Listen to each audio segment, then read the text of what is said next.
Us tonight. My name is Emmanuel Pepis, and I serve as Assistant Director of Communications, as well as broadcaster for Privateer Volleyball and Baseball, and I'll be your MC for this evening. We greatly appreciate you joining us for this evening's induction ceremony, and the Athletics Department announced Hall of Fame classes in 1988, 89, and 90. After a break, a fourth class was added in 2009. And following a 13-year hiatus, we're proud to bring back the Athletics Hall of Fame ceremony with every intention of making this an annual affair.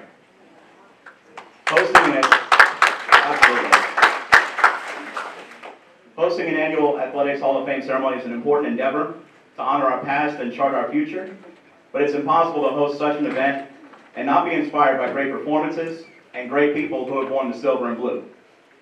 It also allows us to consider which among us now, which student athletes, coaches, administrators, and friends may also one day earn this opportunity to call themselves Hall of Fame members at the University of New Orleans.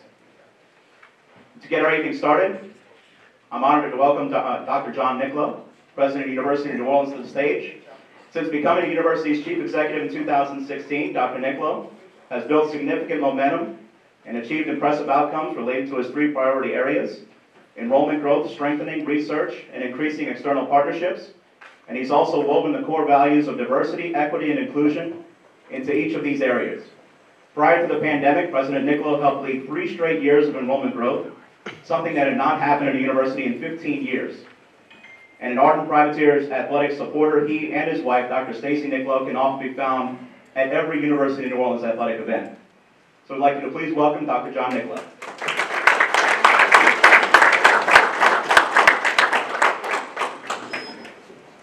Thank you so much, Manny. Pleased to be with you this evening to honor some of our most accomplished student athletes and our coaches in the history of our university, as well as some of our most ferocious supporters.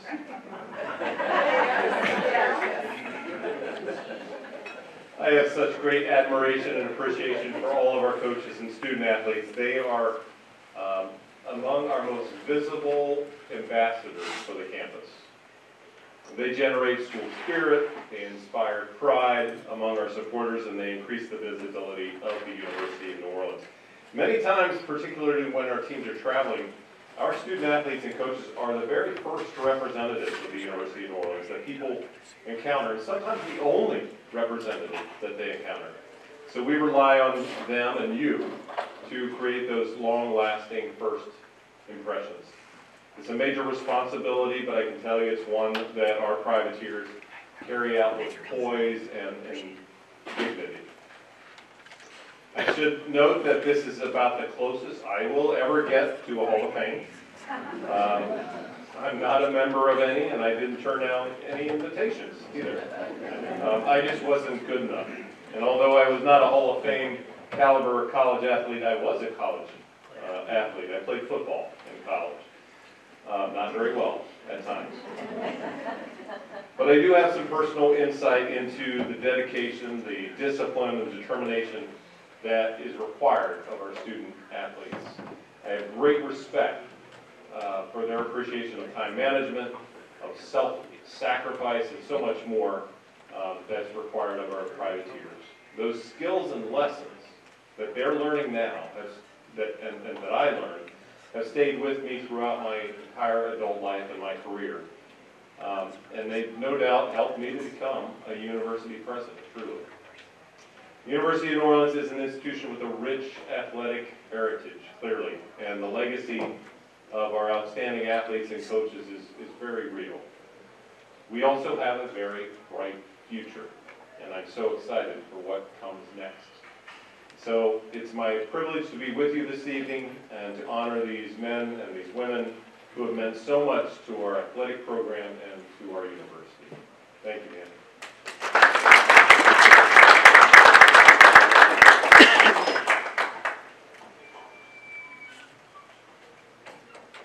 Thank you so much, Dr. Nicklow, and for all that you do to lead the University of New Orleans. At this time, we have the honor of recognizing the previous Athletics Hall of Fame inductees, many of whom are here tonight. These individuals are among the legends who have truly represented the Privateers, and we're grateful to have so many of them return here tonight. Your presence here brings together the past Hall of Fame classes with this class of 2022 to truly be one Athletics Hall of Fame. When I call the names, for those of you here, if you could please come to the stage where you'll be joined by Dr. Niccolo and Tim Duncan, our Vice President for Athletics and Recreation. We'll recognize each class separately.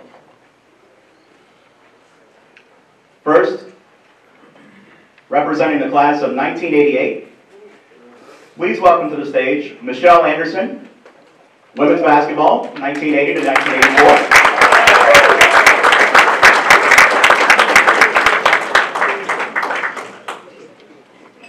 Randy Bush, baseball, 1979.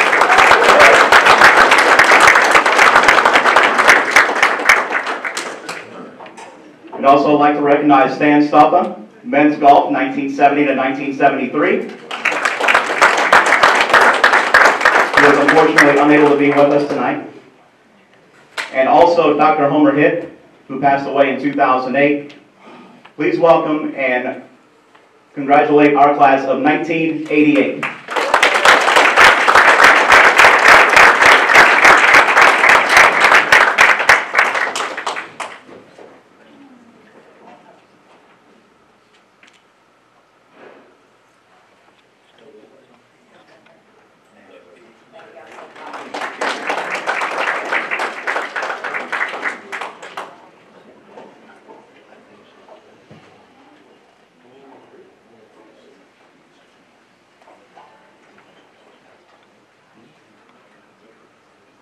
Next, we have representing the class of 1989. Please welcome, representing Ron Green, men's basketball, 1969 to 1977. We welcome his children, Becky English, Chip Green, and Monica Schick.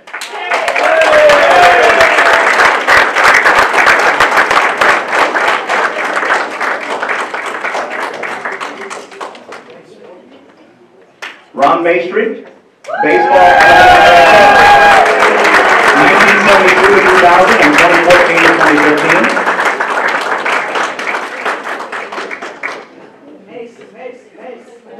And Eric Rasmussen, baseball, 1973.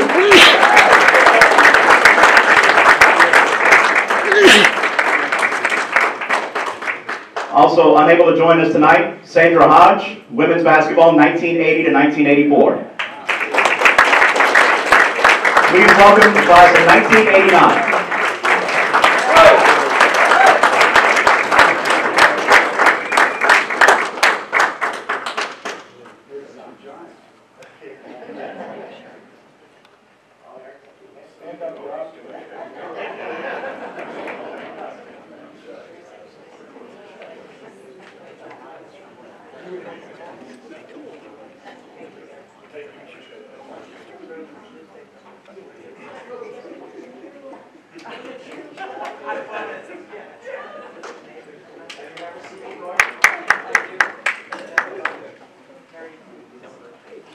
And next we have the class of 1990.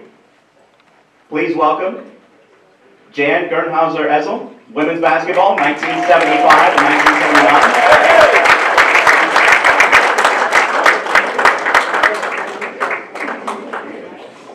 And Wayne Harrer, baseball, 1972 to 1973.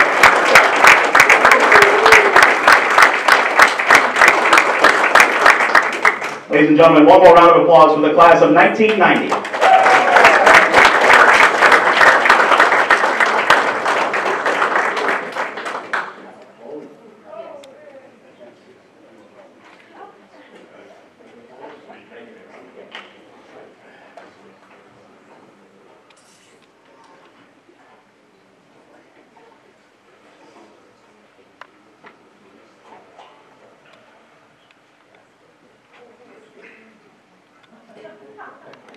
And now, representing the class of 2009, please welcome back to the stage Coach Ron Maestri, representing the 1974 and 1984 baseball teams.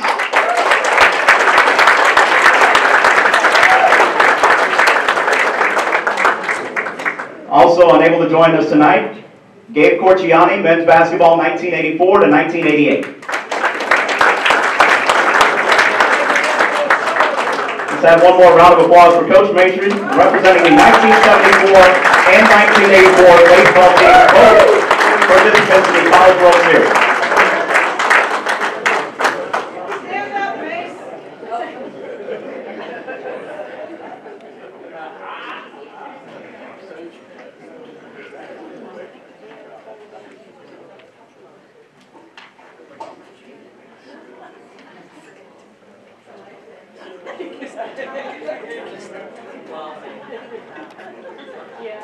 Again, ladies and gentlemen, let's have one more round of applause for our past Hall of Fame classes from 1988, 1989, 1990, and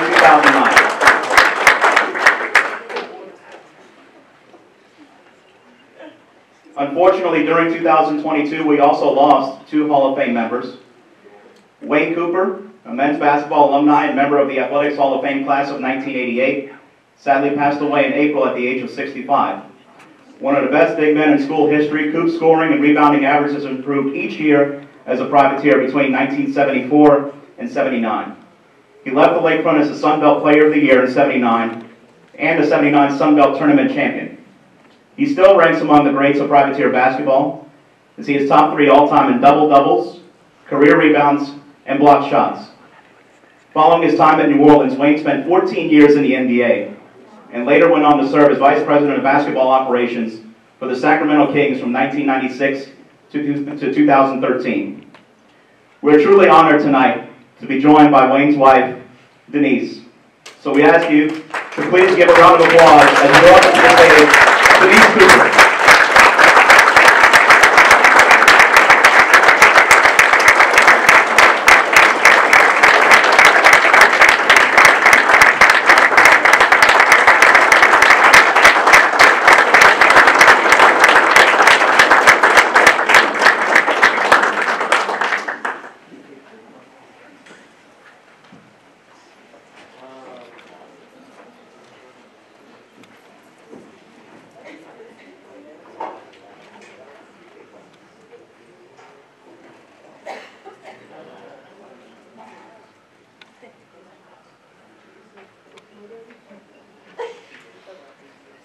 We also unfortunately lost Hall of Fame inductee Wilbur Holland this year. Wilbur was another men's basketball alumni and member of the Hall of Fame class of 1990. He sadly passed away in October at the age of 70. Playing for the Privateers between 1973 and 1975, the team went 44-16 in his 2 years, participating in the NCAA Division II Final Four each year under head coach Ron Green. His senior season of 1974-75 still ranks among the best seasons ever for the Privateers, where he finished 9th in the nation in scoring at 25.2 points per game. He still ranks among the career scoring leaders in program history, and Wilbur also went on to be the first Privateer to play in the NBA, playing for the Hawks and the Bulls for 4 years, before playing in Europe for a number of years afterward. Tonight, we are honored to be joined by Warren Booker, Wilbur's teammate and former roommate. Please welcome to the stage Mr. Warren Booker. Let's have a round of applause for Wilbur Holland.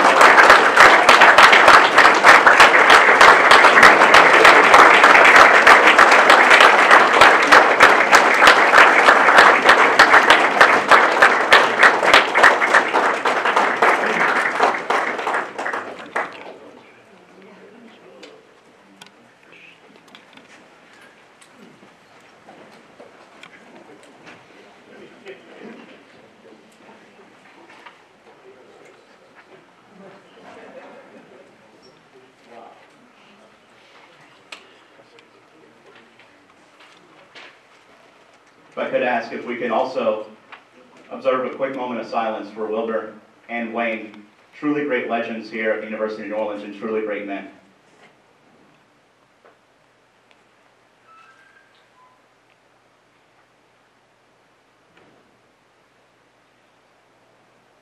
Thank you.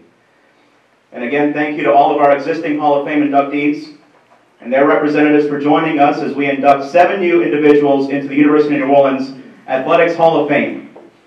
For each of the members of the class of 2022, they will be introduced before we play a short video honoring each inductee. After the video, each honoree will be joined by Dr. John Nicklow and Tim Duncan on the stage to be officially welcomed into the Privateer Hall of Fame. And with that, we're ready to begin our program and honor our 2022 Hall of Fame members. Yeah, let's have a round of applause for them. Our first Hall of Fame inductee is former volleyball student athlete Javon Brooks. Javon was about as dominant as they come on the volleyball court during her time on the lakefront. She finished her career with an NCAA record 2,932 kills. Javon also holds program records in hitting percentage at 345, blocks with 798, and service aces with 272. She became the only volleyball student athlete in program history to be named All-American following the 1992 season. Her 878 kills that season remained the second most in a single season in NCAA history. A four-time All-Region selection, Javon was inducted into the Greater New Orleans Sports Hall of Fame in 2011 and named the Sun Belt's greatest volleyball player in 2015. And we can direct your attention to the screen for a video on Javon Brooks. Several scholarship offers to different schools, and as well as in basketball. It just so happened that I knew that at the time assistant coach Ruben Herrera, Maureen Merrick was the head coach, and I think during that summer she took a job somewhere else, and they moved up Ruben Herrera as the interim coach. So I knew him. He's from my hometown here. And I went for my visit, and of course, who does not love New Orleans? And I fell in love with the city and the school, and what he was offering at the time. It made my decision very easy. Freshman year, if I remember his name correctly, Ed Cassier. I think he was our sports information person. You're taking me back now. And he was like, Javon, you keep at this pace, you're going to be on record. I mean, on pace for breaking the NCAA record for kills. And at that time, I'm like, okay, whatever. I'm not thinking anything of it. So I guess with those first 2 years and the numbers that I put up, and then the new coach comes in, he just continued allowing me to be a go-to for the team. And I loved being a go-to for the team, even though by the time I finished, I have arthritis in these arms and joints. But wow, I met friends on all of the teams, not just the volleyball team. Irvin and I, we were friends. I remember him. And then I have to say this. I mean, it's touching right now. My best friend, her name is Charlotte. At the time, she was Williams, and then she married and became Charlotte Talley.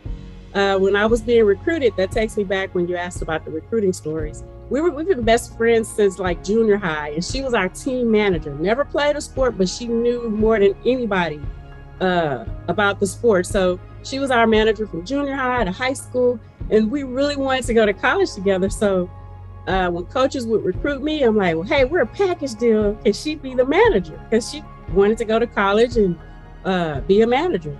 And that worked out perfect with Ruben, because he was like, okay, we'll take her. Her nickname was Curly.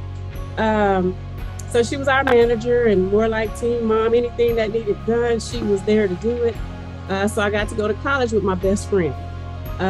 Last week we found out she died. She had we're thinking a heart attack. We're waiting on the autopsy, but she died last week. So I'm kind of still dealing with that. But she's an important part of that UNO experience, because we were roommates. I'm her daughter's godmother. She was my daughter's godmother. So it's a lot of history there. And I could not have acknowledged her with this. You know what I'm saying? Because she was a big part of it. She'd be like, Javon, you have 26 kills tonight, on the bench. She'd be like, two. No one particular person. I mean, the entire athletic department. Like I said, Ed Cassier, because he was always running around with the stat sheets and highlighting. Just the entire athletic department, the coaches who recruited me. I can't remember a lot of names right now because it's been so long ago, and I'm sure they might not even be there. Just no one particular person. It's just the athletic department in general. And then to be honored with this award of being selected in this class, when you called and you told me this, I was like, wow, okay. You know, it brought me back. I started thinking back to some of these memories that I hadn't really thought about because so much other things are going on, you know. So, yeah, there's no one particular person. I just want to thank the entire athletic department because without that, I wouldn't have had the chance to break any record or even play there. University of New Orleans provided me with the opportunity to get a good education, with the chance to display my talent. And it just is something that is deep. It's something in my heart that I'll never forget and I appreciate. And I wish more of the younger generation could understand that now because they don't really appreciate that the opportunity to have that good education. And it, you know, you can do anything with your degree, you know. So I would have to say University of New Orleans taught me a lot. It grew me up quickly. And it's an experience that I'll never forget.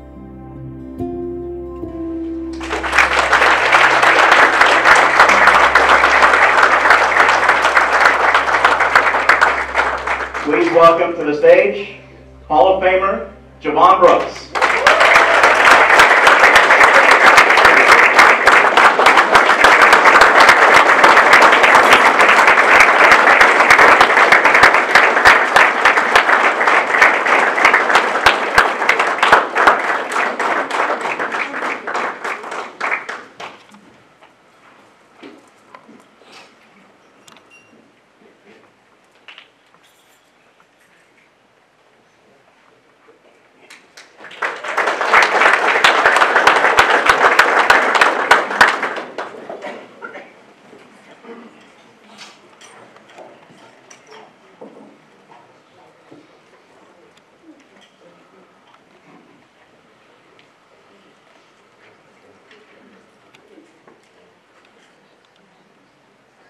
Our next Hall of Fame inductee is former coach and administrator Bob Brown.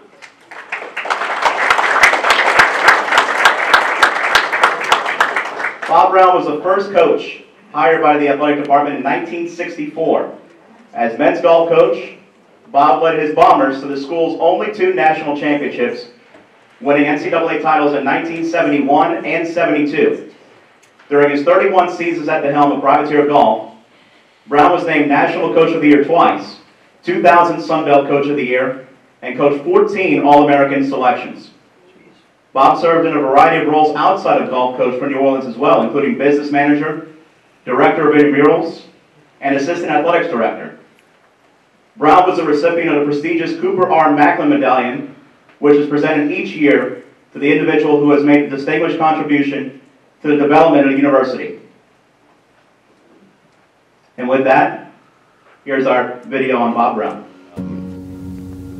Dad ended up going into athletics and even going to university because of his brother Lewis, who was shot down in World War II in 1944, August. And before Lewis went to the war, he told my grandmother, my dad's mom, if I don't come back, use some of the insurance money to send Bob to college. And as it was, Dad was the only one who went to college. He was not overly inclined to do so, as he said many times. He had played sports all through high school. He'd actually stayed an extra year in high school playing football in Shreveport, where he grew up. He'd been scouted by the Yankees as a pitcher in upstate New York when he was in the Air Force. But he ended up going to college, got a master's degree, and was offered a job in New Orleans at the startup UNO. He was the first coach ever hired at UNO. And so it was the kind of deal he couldn't pass up. Dad loved 3 things. He loved his family, he loved sports, and he loved music. That was his life. And he was also a religious person. He was also a Christian. But he felt, it was interesting because for Dad, they were all, I think it's safe to say they were all one thing. They were all part of one whole of his purpose for being alive. You know, late in life, I asked Dad, I said, you know, he was on his deathbed literally for a few weeks, and we were talking just the way you do. You're sitting there, you know, and he was sick for a long time. And I said, what did you like best about the coaching, Dad? And Now this is a man who was very successful with his teams, created programs, etc. and everything.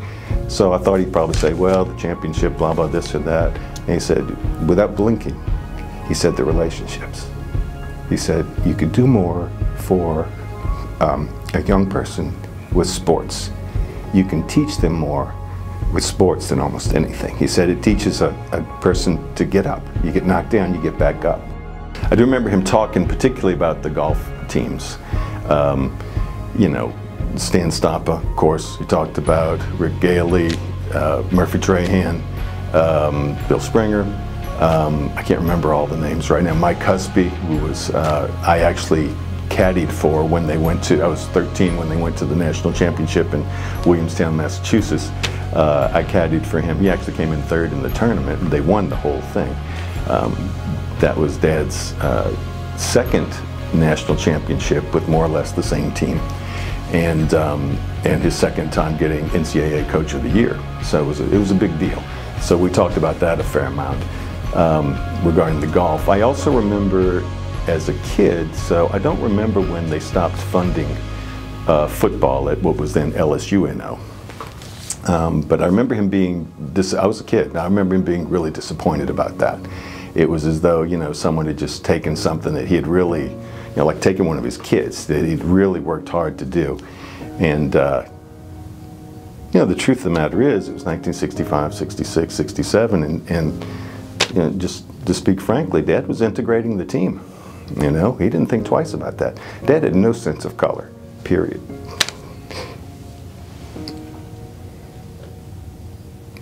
He felt like what matters is who you are and can you win? Can you bring your integrity to the game? That was his biggest thing.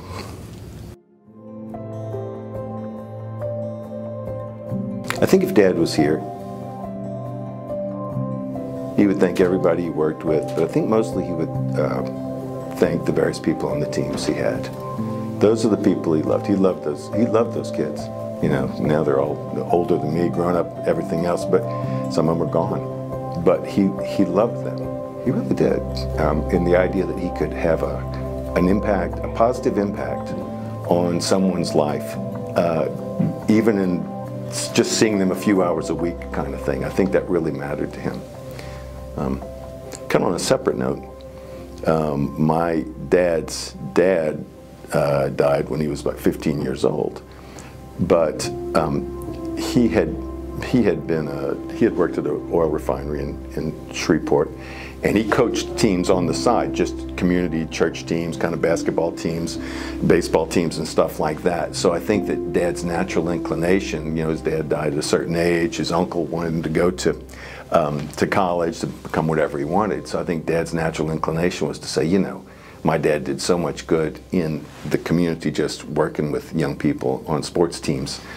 This is really a worthwhile thing to do, and I love sports anyway, so that's the direction he ended up going. So, yeah.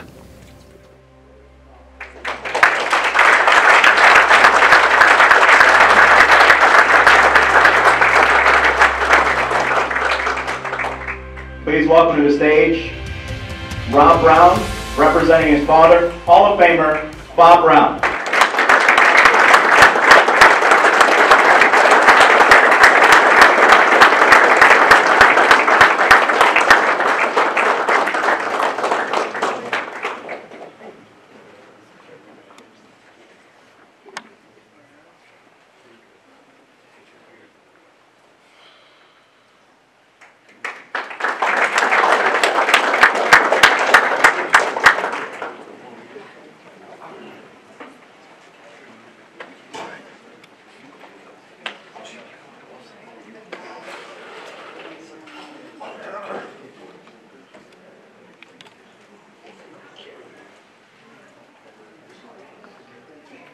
Our next Hall of Fame inductee is former men's basketball student athlete Earvin Johnson.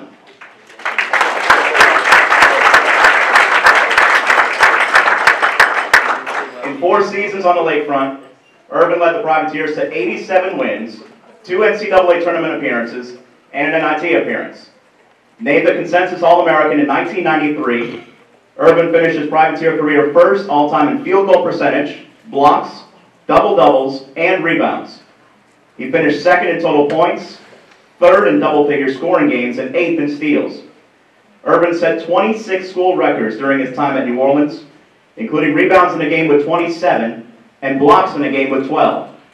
He was also named the 1993 Sun Belt Player of the Year and was selected All-Conference 3 times. Now our video on Urban Johnson.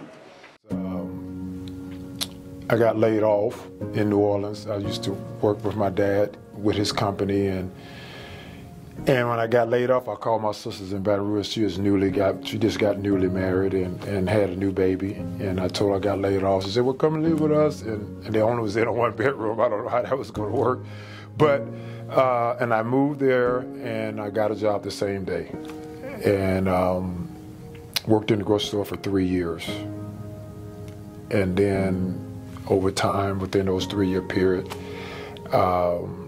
people just constantly ask me about basketball. Why am I working in the grocery store when I should be furthering my education and using my height and all of that to play basketball? And that was when I was just asking God, what is it for me? What do you have for me? You know, and the day I decided to call, you know, go to UNO, and knocked on Tim Floyd's desk and door, and told him I wanted to play basketball for him, and he offered me a scholarship the same night, and the rest is history. I would say one of the games, I can't remember who we played, but I had a triple-double, you know, 10 or more rebounds, blocks, and scoring, I don't know, double figures. Playing USL so many times, you know, they was a very talented team, and that always had a guy that could really score. But we, as a team, and Coach Floyd always put a good game plan together to get me the ball and for me to be in a position to help the team win.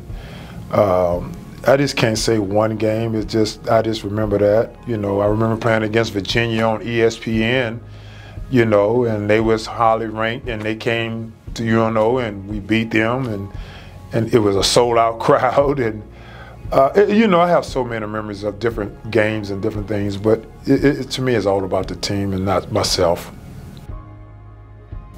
Never been able to put that uniform on again, because college is different.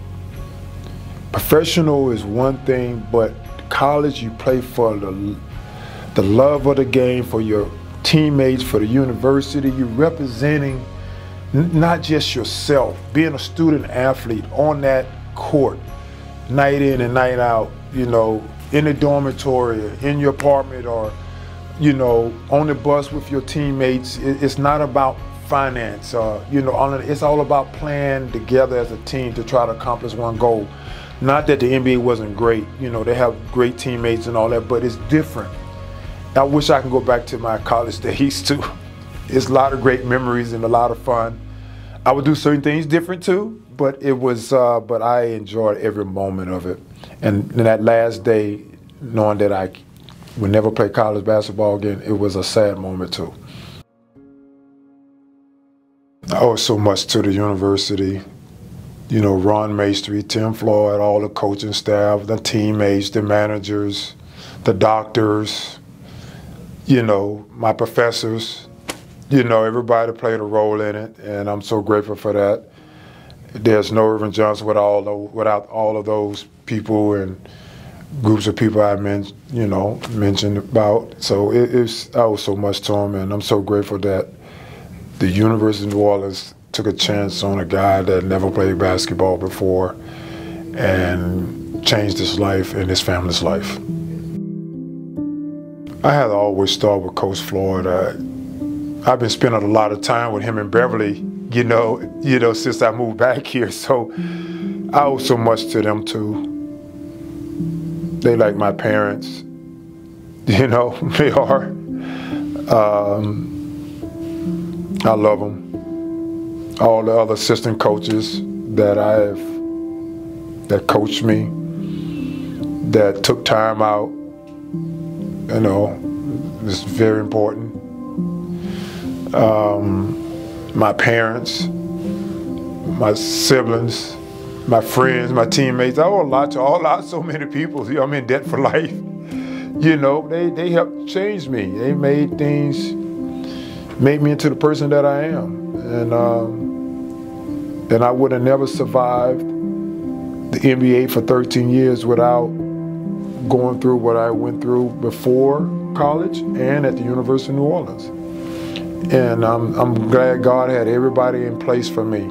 Everything that I needed, He had somebody there to help me get through what I was going to go through or what I needed at that moment. So, you know, I owe so many people a lot, and my mother, my father, they brought me into this beautiful world, gave me a chance, and nobody thought none of this was going to happen. I didn't even know. I wish God would have told me many years ago, you know, but He didn't tell me. And the way things happen, I'm so grateful for it, and I perseverance through all the ups and the downs of it.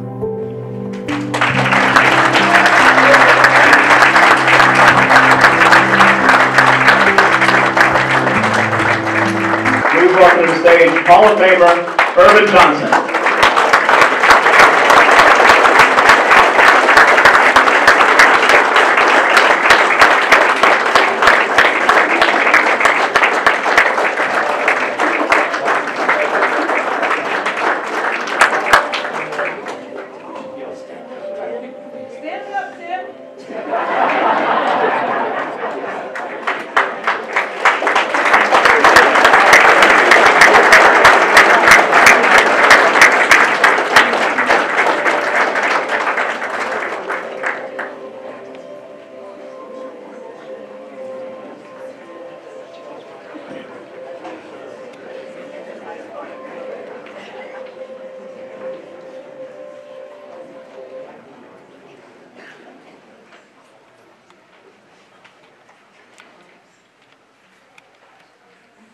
Our next Hall of Fame inductee is former men's tennis student athlete and current tennis head coach.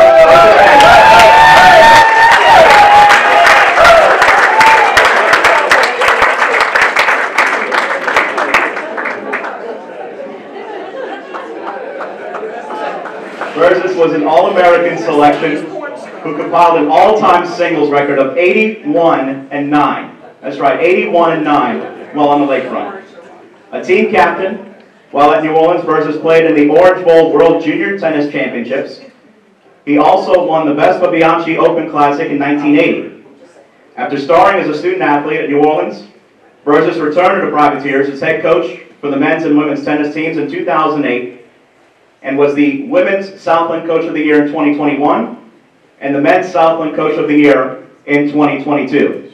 And here's more on Versus Kanga. My father was a secondary school geography teacher, and he had a subscription to National Geographic, and we had to read the magazines. That was one of the requirements. And I'm looking through this magazine and I see all these colorful pictures, and it's New Orleans and it's Mardi Gras. And this is as a kid. I'm 6 or 7 years old, and going through this magazine that my dad wanted us to read all the time. And then you fast forward it. I go through my junior playing days. I'm at the Orange Bowl. I have a setback with a bad car accident. I recover, I get back, and I play in the first tournament, which is at a community college that I had attended. And it was a huge event, actually, but this is a year and a half later, and it's the Vespa Bianchi, tennis championships. It's a big event, and I ended up winning the tournament. And there's a guy watching this, and he happened to be a basketball player, and he started, congratulating me and telling me, and he started talking, and he mentioned New Orleans, and he had mentioned that he had a friend there, he knew someone, and if you would ever be interested, let me know. And so as we started talking, his name was Bill, and so that came back on my radar, because I was now looking for a school because I had a medical hardship. And so I had a couple of choices. So I wrote to the coach at the University of New Orleans, Bob Hanley, and he responded, and I told him, and he had recognized that I'd won a few tournaments.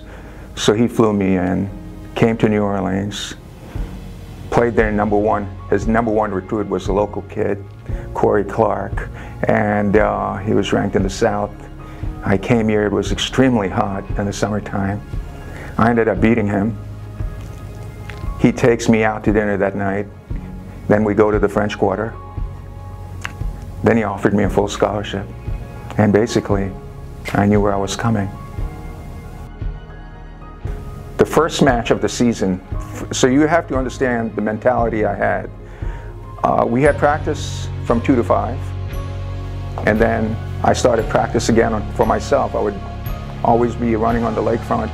My conditioning was always, in my mind, it had to be more than what someone else did. It never stopped. I had success as a junior. So when I came here, the players that were here at the same time with me were all talking about this new kid. We were going to play South Alabama, the first match. And this kid was a Davis Cup player. And I sat in that van. Everything was blocked out. And I'm thinking, I'm going to play this guy. And I had thought to myself that I'm going to have a challenge. But when I went out there, played him, and I won that first match 6-2, 6-love, I think there was such a silence in the van. We had just lost to them. And it was, I think, 6-3 or so. And they just kept on telling me, do you recognize what you just did? You beat this guy, and it wasn't a close match. Well, he had grown up playing on clay courts, and I grew up playing on hard courts, and it's two different game styles. And so that was a moment, and that propelled me. That one match took me to 21 straight victories. I'm honored, I'm humbled, and the thought that someone would think of, you know, the very first class. And when I think of it, I'm grateful, I'm thankful to, it means a lot. It means I'm in a class with some of the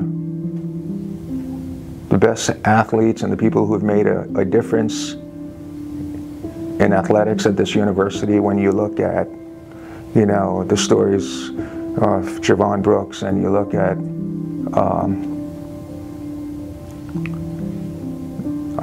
Irving, and you look at the athletes who are being recognized, and you're in the same class as they are. It's, I'm honored, and I'm grateful for being recognized.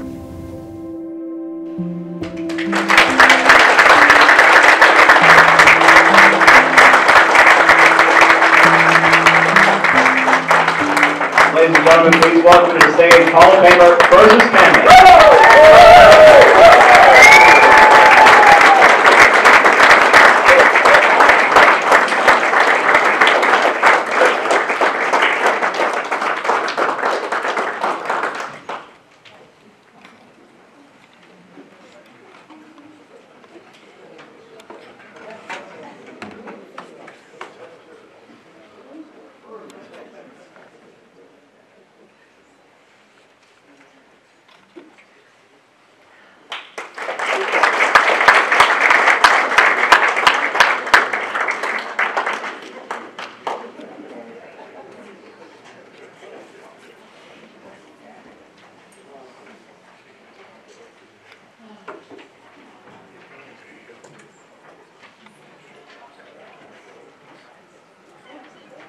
Our next Hall of Fame inductee is former women's basketball student athlete Carvey Upshaw.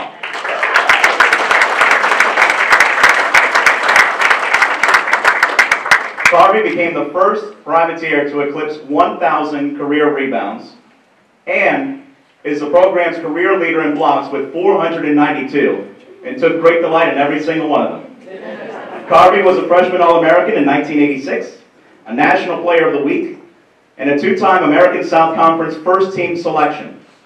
Carvey became the second privateer women's basketball alumna, or Buckette, to be inducted into the Greater New Orleans Sports Hall of Fame, joining Sandra Hodge in 2022. And here's our video on Carvey Upshaw. A lot of visits, and they all had, you know, a little tidbit of this, tidbit of that was positive, promising. And let's see, I don't really mean this, but I remember eating a lot of food on the visits because everybody was taking me to restaurant after restaurant, and it was a lot of food. But seeing the campuses, that was nice. And just meeting like coaches and some players and things like that. I remember that. On the road, when we went to California twice, first time ever going was when we went to San Diego, and I'd never been to California, and that was when I was a freshman. It was awesome. It was awesome. We went to the beach. We were cold. We were hot. It was hot there, and then it was cold. I was amazed by that. We went to Alaska. We went to Iowa when we made it to the finals. We played against Iowa. I don't remember much, but I know the game. It was intense, and it was great being there because we had never accomplished anything like that. So that was fun, and that was amazing. But the road trips were pretty good. We had a lot of fun on those. It was just, I mean, I couldn't compare it to anything else because I wouldn't know everybody that I know now. So it was just meant to be. He had all these little sayings. He was very philosophical. And we had a bell mix of every aspect of coaching with him, Coach Billy Holmes and Sybil Blaylock. So with the three of them together, it worked out. They meshed really good, and they all had their specific roles to contribute to our team to get us where we needed to go, and that worked out really good. The game that we played in Alaska, I think it was Mississippi or Mississippi State we played, and they were watching us at the top because we lost the game before we had to play them. We lost the game. He made us practice after the game, and they were up top, and that was, I don't know, I'm not easily embarrassed, but that was supposed to be embarrassing for us. But then we came back and we won the game after that, and we did really good at the tournament. So that was really good fun. Don't hold that against me. But there was just, like I said before, it's just a family. Everybody helped out to keep us, everybody had a part to keep us together. Of course, my mom and dad, my sisters and their significant others, they all came down or over to visit, and they cooked for us, so that was great. We had real food, good food. My son, he's 14.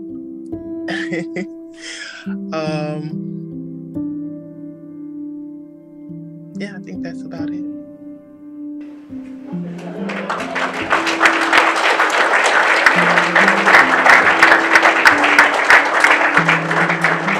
Ladies and gentlemen, please welcome to the stage Hall of Famer Carvey Upshaw.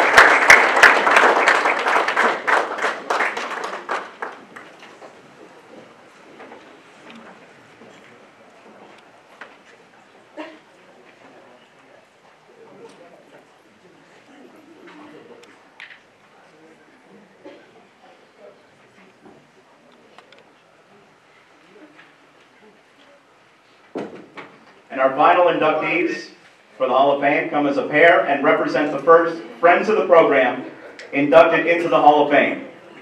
Of course, these friends are Cheryl and Pierre Champagne.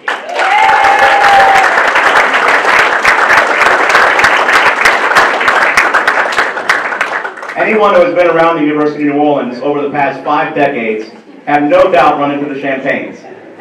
Cheryl and Pierre first met as undergrads at the University Center in April of 1971 and were married in 1973.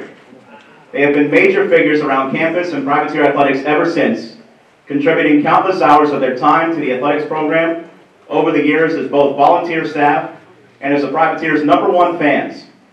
Their generosity not only supports privateer athletics, but has grown to support countless programs in areas of need throughout the university. Now here's more on Cheryl and Pierre Champagne. Okay, well, I was in an organization called University Center Activities Program, which was the organization that put on films and lectures and dances and all that stuff. And we used to have what we called a coffee house. Essentially, it was folk music and beer, but we called it a coffee house because that was the thing back then. And so I belonged to that organization. And when he came along, he's 2 years younger than I am, so when he came along in 1970, I was already in that organization. I think I was an officer. And at our meetings, we would be discussing what activities were coming up and who was going to be working on making the banner to advertise it and so forth. And Pierre Champagne kept coming up, he and his friend Mike Rice. Well, they're doing this and they're doing that. And I said, that's a pretty interesting name. Who is this guy? So I wanted to meet him, and then a mutual friend who was also in this organization happened to be with Pierre one day going up the stairs in the UC, and I was going down the stairs in the UC, and we met on the landing there, and we were introduced.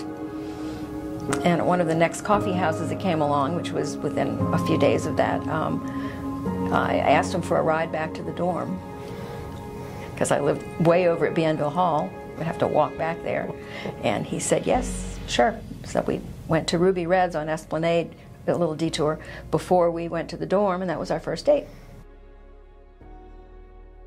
Okay, they formed some kind of a booster organization. I thought it was called Silver and Blue. Yeah. It was called something. Or Big Blue, maybe? Big Blue. It was Big Blue. I think that was originally Big Blue. And the Big Blue people would come upstairs to a room up here at halftime to socialize, and we thought that was, I thought that was kind of cool. Yeah. I thought that would be a fun thing Richard to do. Muller is a current supporter who was involved with that. There was actually some furniture that you could sort of take apart that was in our athletic director's office. Yeah. And at the time, You'd I think it was Butch in. Van Bredekoff, our second AD and second men's basketball coach. And so we would take the furniture apart and bring it up there, you know, and we'd have ice chests with beverages. And we'd sell those to raise money, you know, for the Booster Club. And eventually, the furniture got tired of being taken apart and put back together again. Yeah. So Butch had to get some new furniture. But my involvement started because of Mike Rice, my best friend in high school, who was the manager, the student manager of the high school basketball team at De La Salle. And so he got me involved a little bit over there, tracking the games on the scorer's table, you know, keeping track so that they could assemble the box score at the end. So he talked me into trying that here. And so it was around 1975 when I started volunteering at the scorer's table, and that's when my really regular and more formal involvement began. I just can't believe that. Yeah. We're in it. Yeah, we're in a state of disbelief right We've now. just been, you know, showing up for all these years. All we did was show up. You know? Come to the games. I don't know how that works. Yeah, all of a sudden, all this is. I mean, it's very special, but on. it's just yeah. kind of strange. Yeah, and with all these people that we've known, sometimes for a short span, like y'all, and then people that we've known since the 70s through athletics. I mean, some of our best friends, the Silbernagels, we met them at a baseball game back in the 70s. We're all four alumni, but we had not met them any other way.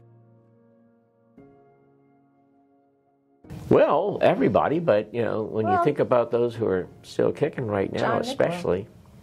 Well, John, I'm thinking Mace. We wouldn't be here right now, probably. Yeah. You know, what he did when he gave Cheryl that opportunity, and she wittingly or unwittingly took it. That was a life-changing event. I Yes. mean, after Katrina, I wouldn't have had anywhere to live. Sharon and her husband owned apartments That on didn't Wren get flooded. Street that did not get flooded. So when we were getting helicoptered out to the airport to get put on a plane to wherever, I saw that the apartments were dry and where we live now was dry. So I knew we'd have a place to live. And if Sharon hadn't been my cheerleader, I wouldn't have known her. I If wouldn't Cheryl have had hadn't an been the inn. advisor, Yeah. if Mace hadn't asked her, Right. So if we hadn't been showing Mace, up, yeah, Mace was the for he Mace was to be aware of a us. definite life-changing person Yeah. for me. yeah. As far as current people, administrators and so forth, John Niccolo, I just think the world of him. I mean, Yeah, and I really like Tim's style too, and the staff that he assembles. In spite of somebody comes in who's really good, that they'll eventually move on. That happens in our engineering group at AT&T. Nonetheless, you bring in the best. Tim Floyd's motto. He only wanted to hire people who would become head coaches, knowing that he would have them a shorter time, but knowing that while they were here, he would have the best. And so that's why I'm really thrilled with what Tim has built with you and others about bringing in this higher, much higher level of perspective, expertise, knowledge, experience than was typical in previous decades. And we have seen every athletic department since the beginning.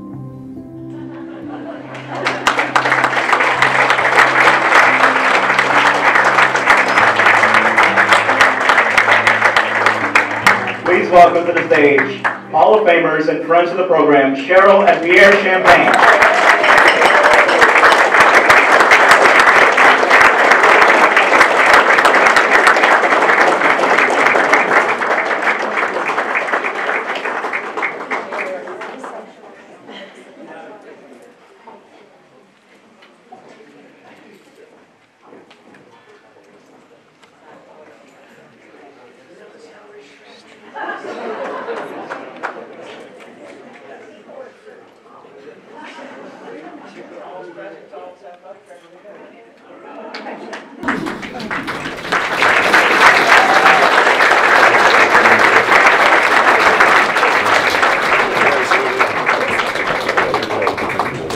It's family.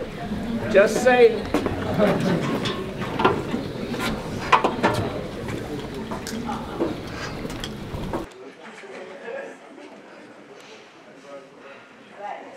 Thanks, Dad.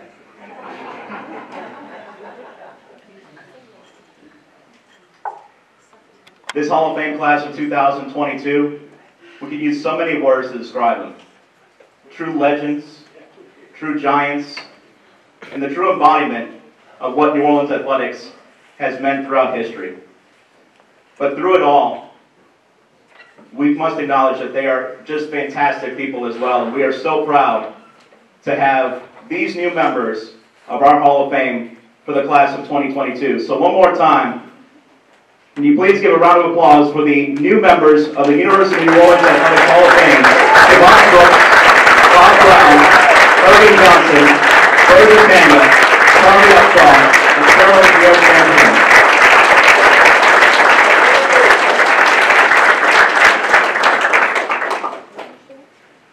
To conclude our presentation tonight, I'd like to invite Tim Duncan, University Vice President for Athletics and Recreation. Tim joined Privateer Athletics in 2019, and since has reshaped nearly every aspect of the program.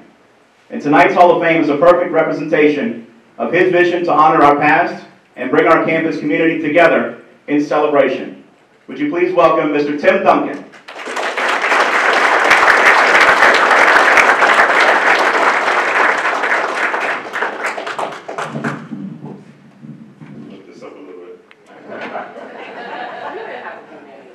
Thank you, Manny. Awesome job as usual. Manny is the gatekeeper for us. He and Chip, if we have any questions about anything that's happened here, I think their happiest moments when they're in the archives, looking up records and being able to share wonderful information about folks like you all tonight. So thank you, Manny. Definitely appreciate all that you do for us.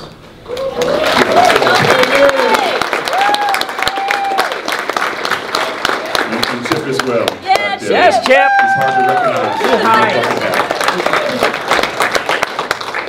So you'll see them with the bucket hat usually. It's hard to recognize each other. But they've done a great job of making sure that we understand and honor our history. I'm super excited. Like Dr. Niccolo, I was a former college student athlete. And like Dr. Niccolo, I'm not in any Hall of Fame. So I am happy just to be around greatness.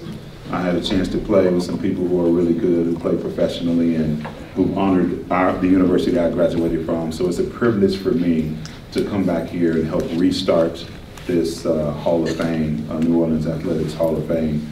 And the person who's most behind it, who was as adamant or more adamant because he drove it, he actually wrote the script, a lot of the script, and missed an event this week because he wanted to have this perfectly done. So let's, if we don't mind, let's give it up for Steve Stroud. Yes.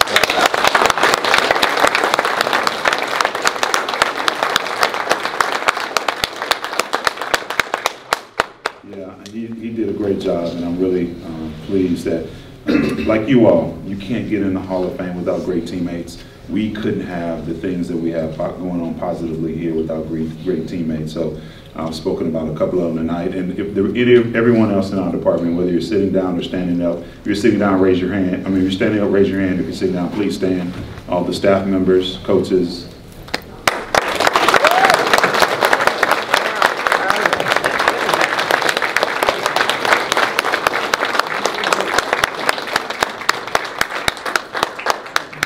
We have a great team of folks, and we're really excited about the future. I think we're on an uptick. I think this is our moment in time, and we're taking advantage of it. And I think nights like tonight, when we bridge the successful history, and our coaches who are new here, or and staff members who hadn't been around that long, get a chance to see what we were.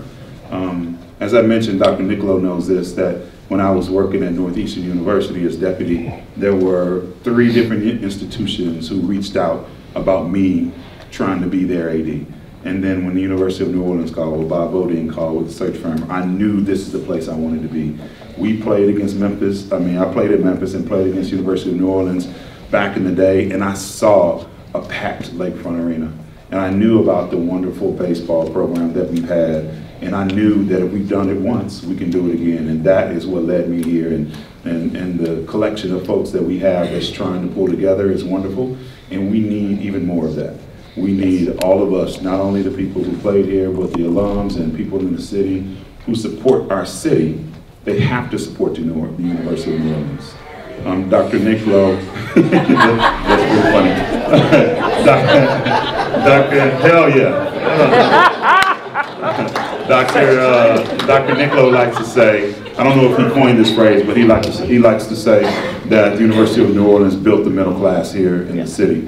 And we need everyone to continue to pull together so we can support this program the way we need it to be, the way we need to support it, so we can return to greatness. College athletics isn't just having the great fortune of having wonderful talent knock on your door or things of that nature. It takes resources to be able to do that, and we're going to be reaching out to all of you with a dedicated strategy to continue to grow this department to represent this city and this university the way we want to. Hall of Famers, thank you so much for choosing the University of New Orleans. Thank you for participating in this event. I'll share one story that my father told me when I was a little boy growing up in Memphis. He said, Tim, use athletics, use sports as a horse. He said, ride it as far as you can go, and then when it stops, get off. Well, mine stopped after college. I got a wonderful college education. I met wonderful people. I went to Hawaii. I went to Venezuela after college, playing basketball. It was just, it was a wonderful ride for me. And tonight, the 6 inductees, your horse is taking you to the New Orleans Athletics Hall of Fame. Congratulations and welcome to the Hall of Fame.